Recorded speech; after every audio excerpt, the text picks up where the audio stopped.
Jewelries లో gratitude sale March 8 నుంచి 11 వరకు flat 50% off on VA. TV presents moms కిచెన్కి స్వాగతం. ఎండాకాలపు రెసిపీలు వాటిల్లో మనము సగ్గుబియ్యము తర్వాత ఏమో పెసరపప్పు ఇలా వాడుకుంటుంటాం, చలవ చేస్తుందని. అయితే పెసరపప్పుతోటి ఆకుకూర పెసరపప్పు, మామిడికాయ పెసరపప్పు వండుకుంటాం. తర్వాత రకరకాల ఆకుకూరలు, మునగాకని, తర్వాత మన పొన్నగంటి కూరని ఇట్లా పెసరపప్పుతో డ్రైగా చేసుకుంటాం. అయితే పెసరపప్పుతోటి రసం కానీ, చారు కానీ, పప్పు పులుసు కానీ చేస్తే చాలా బాగుంటుంది. ఎండాకాలం తినడానికి చాలా హాయిగా ఉంటుంది. అయితే ఈ టమాటాలు వేసి, చింతపండు వేసి కాకుండా జస్ట్ మన పెసరపప్పుని చక్కగా మెత్తగా మృదువుగా ఉడికేలాగా పల్చగా ఉడికించుకోవటం. దాంట్లో కొంచెం నిమ్మరసము, ఉప్పు, ఒక చిన్న తాలింపుతోటి అది అన్నంలో పోసుకోవడానికి బాగుంటుంది. ఒట్టిగా సూప్లాగా కూడా తీసుకోవచ్చు. సాయంకాలం పూట తీసుకోవడానికి సూపులు తీసుకుంటాం కదా, అట్లా పెసరపప్పును కూడా సూప్ లాగా తీసుకోవచ్చు. సూప్ కాదండి అన్నంలో పోసుకుంటాము అంటే కనుక హాయిగా ఉంటుంది. కమ్మటి పెసరపప్పుని చిన్న పులుపు వచ్చేలాగా చేసుకోవడం, ట్యాంగీ టేస్ట్ వస్తుంది. ఎంత హెల్దీయో, ఎండాకాలం తినడానికి హాయిగా ఉంటుంది. ట్రై చేసి చూద్దాం. ఇవాళ చూపిస్తాను మీకు. స్టవ్ వెలిగించడము, పెసరపప్పుని ఓ గంట ముందే నానబెట్టాం. నానిన పెసరపప్పు చాలా తొందరగా ఉడికిపోతుంది.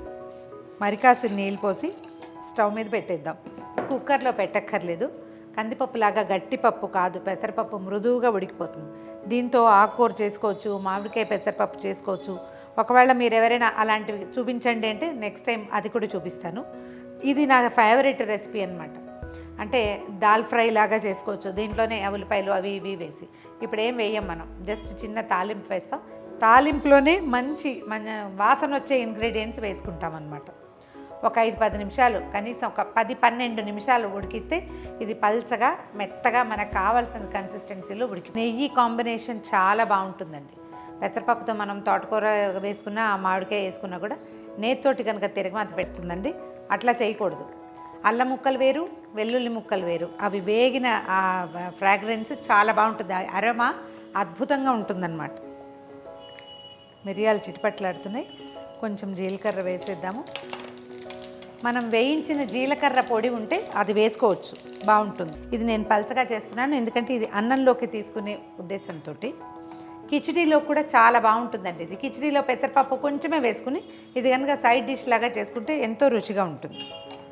ఓకే, ఇది ఇంచుమించుగా రెడీ అయిపోయింది. దీంట్లో మనం ఇచ్చే ఫైనల్ టచ్ ఏంటంటే కాస్త కొత్తిమీర. కొత్తిమీర ఎప్పుడు వేడిగా ఉండగానే వేయాలని చెప్తారండి. అప్పుడు కొత్తిమీరలో ఏదైనా చిన్న బ్యాక్టీరియా లాంటిది ఏదైనా ఉంటుంటే ఆకుకూరల్లో ఇవాళ రేపు పురుగు ఉంటుంది, మనకు తెలియకుండా పోతుంది కదా. అందుకని పచ్చిది కాకుండా అది కొంచెం ఉడికిపోయేలాగా చేయాలట. వేసేసాక దీంట్లో సబ్స్క్రైబ్ చేసుకోండి.